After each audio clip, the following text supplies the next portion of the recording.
Can we go somewhere a bit more? No, we can't, and shut your face, you hello everybody, it's Megalithic here.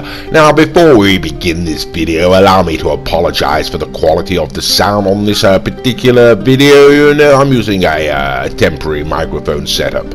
Okay, well, with that being said, ladies and gentlemen, let's head on inside. We're here at the Maze Bank offices, and we are here to purchase ourselves a vehicle. Okay, now here we are, we're heading on inside, ladies and gentlemen, into the offices. Now, I must warn you, don't speak to my secretary. She's only going to try to embroil you in some kind of pyramid scheme. You know, no, I don't want to join any of your dastardly schemes, my darling. Yeah, she really is an absolute thief, that lady. Okay, then, here we are. Now, today, ladies and gentlemen, we're going to continue with my quest to complete my Pegassi collection, don't you know? And so the vehicle that we shall be buying on this particular occasion will be the Pegassi Vacca. Okay, so the Pegassi Vacca can be found on the legendary motorsport website, and very similar to the Infernus, ladies and gentlemen. It's a very cheap car, and so it's going to come all the way down towards the bottom of the page. And as I say, similar to the Infernus, once again, this is not a vehicle that I would normally have considered purchasing, but since as a Rockstar, I've gone and put all of the Pegassis on special offer. It seems like now's the time to go ahead and complete that collection. Now, as you can see, ladies and gentlemen, I believe VACCA, I believe it's the Vacca, couldn't be certain, retailing for a price of $240,000. So it really is one of the bottom end Pegassis there, you know, extremely cheap. And so there we go, one of the reasons why I wasn't going to bother purchasing it. Now, we're going to send it to Hillcrest, ladies and gentlemen, and as always, we will be getting there. No, actually, what am I saying? As always, we'll send it to Hillcrest, and on this occasion, we'll be getting there in the Pegassi Rosso, the most recent Pegassi to be released. Based on the new Corvette, one would assume, can't be certain about that, but it appears that way to me. It's an open-top sports car. It does look rather like the Zentorno, you know, as my good friend Mr. Raccoon pointed out, and I have to say I do agree with him on that. Okay, well, here we are, ladies and gentlemen. We've headed on to Hillcrest, and this is the Pegassi Vacca, and there we go. What do we think of it? Well, actually, it's not a bad looking vehicle, you know. I do quite like the back end, you know, not often taken with the stylings of back ends of vehicles, you know, but I think whoever's designed this has pulled it off quite nicely. Okay, once again, I mean, it's not particularly flamboyant, it's not particularly exciting, you know, but it's no worse than some of the Trojans or something along those lines. It's quite interesting, really. And as I say, I do like that back end. Okay, well, there we go, ladies and gentlemen. That is the Pegassi Vacca, $240,000. Let's take it out onto the street and see how she handles before she's been upgraded. Okie dokie, well, very slow acceleration to start with. Okay, not much to write home about there. Let's check out this handling down the hill, shall we? Okay, well, it's holding that wall quite nicely, isn't it, to be quite frank? So, yes, quite tight steering there. Not too bad, but not too bad at all, really, you know. One ought to bear in mind, though, that the lack of speed sort of can make the handling appear better than it actually is. Okay, now we're going down the hills there, and yes, we've completely lost it at speed down the bottom. Okay, well, never mind. It seems to be going quite fast, but we're going downhill, ladies and gentlemen, so we'll try this acceleration and top speed test down this long straight here. And okay, you know what, it does seem to be going, you know, it's not exactly mind-bendingly fast there, to be quite frank with you, but it's going at least at its considerable rate. Okay, and handling at top-end speed, ladies and gentlemen, not too bad, to be quite frank with you. It's okay. I'm only having to sort of touch the wheel there a little bit to get them to roll, to get it to swerve between the vehicles, and we managed to hold that that bottom left corner. So yes, okay, not too bad really for $240. Can't really complain, you know. Okay, so let's send it on inside, ladies and gentlemen. We've returned back to the Maze Bank offices, as doubtless you can tell, and we're going to go and send it on into the custom auto shop.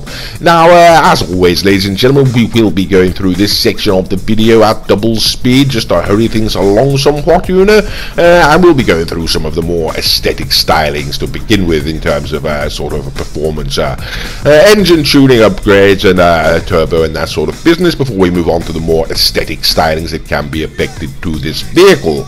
Okay, and here we go now by taking a look at some of those carbon hoods and whatnot, and yeah, so there we go. Now, one should bear in mind this is a very old vehicle, you know, very cheap vehicle, and so one really shouldn't expect too much in terms of modification. And as you can see there, yes, it's fairly limited, isn't it? Okay, and now we've made it onto the respray, ladies and gentlemen, and you can see it's effectively a single tone color. There may be some sort of differential there, difference I should say, with what secondary color on roll cages or whatnot, but generally speaking the main body of the vehicle is one solid block color, as you can see there. Okie dokie, yes, there we go, and yes, so it is just one block color, yes. Okay, ladies and gentlemen, we've upgraded the vehicle in terms of performance and whatnot, aesthetics, and now we're going to take it out again, fully upgraded. And as you can see, not much improvement in terms of acceleration, fairly slow to get up to speed there, but taking the corner quite tight, you know. But again, like I say, ladies and gentlemen, at lower speeds, you know, obviously the cornering is easier. Okay, so what do we think? Well, it's okay, you know, it's not too bad. It's a standard sort of cheap supercar, you know. It's not going to really rival anything towards the million mark there, or probably even the $500,000 mark. But it's not a particularly bad vehicle. It's quite enjoyable, and for the discount price that I paid for it, it's certainly worth including it to completing my Pegassi collection. And unfortunately, the video on this occasion does seem absolutely insistent on cutting out. We've lost that bottom left-hand corner there, and that really is rather irritating. Okay, ladies and gentlemen, so there we go, the Pegassi Vacca, $240,000. Not much in the way of upgrades aesthetically, standard performance upgrades, and we're going to take it on up to the track now. Okay, right, okay, what's going on here? Right, okay, well, I was racing Mr. Raccoon, but it seems he's gone and got the police after him, don't you know? And there he is, that's Mr. Raccoon, ladies and gentlemen. He's driving the Fister Comet Retro, you know. $1,000 for the, $100,000, I should say, for the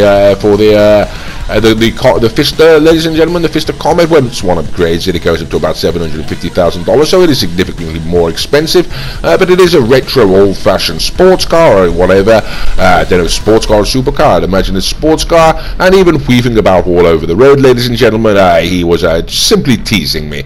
Yes, and so unfortunately it does appear, ladies and gentlemen, that the Vacca is really quite lacking, you know. The Vacca's a slacker, one could say.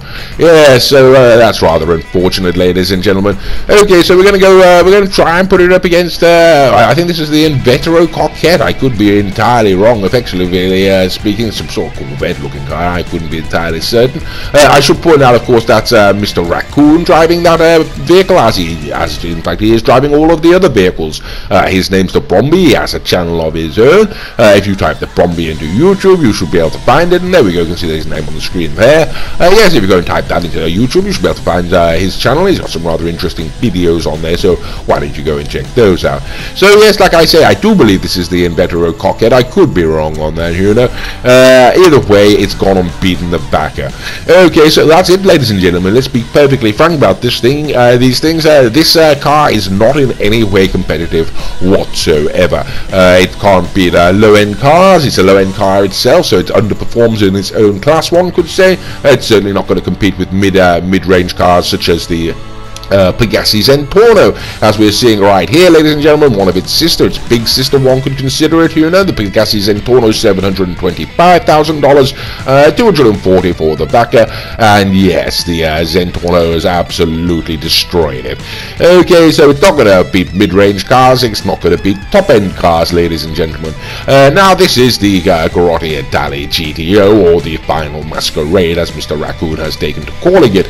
$2 million, effectively speaking, for this vehicle, you know, ladies and gentlemen, up against the $250,000 Vacca here, and as you can see, yes, it's an absolute disaster for the Vacca. But there we go, one should expect that. This really is only to we only do this to humiliate vehicles on the final lap, you know, as there's very, very little out there that can really give the GTO a run for its money. Okay then, ladies and gentlemen, so there we go. We've pulled out a whole bunch of different cars, and absolutely nothing could, the Vacca could beat absolutely none of them. We've included only a couple of them on this video, because otherwise it would just be a long sequence of this particular vehicle losing to lots of other better cars. Okay, so what do we think, ladies and gentlemen, of the Pegassi Vacca? Is it worth buying? Well, only if it's really worth, if you're going to complete a collection. What the hell are you doing? Okay, Mr. Raccoon, stop firing that laser gun at my car. I'm not particularly right. Okay, bloody hell. Right, sorry, Raccoon. Well, I do hope you've enjoyed this video, ladies and gentlemen, and as always, thank you for watching.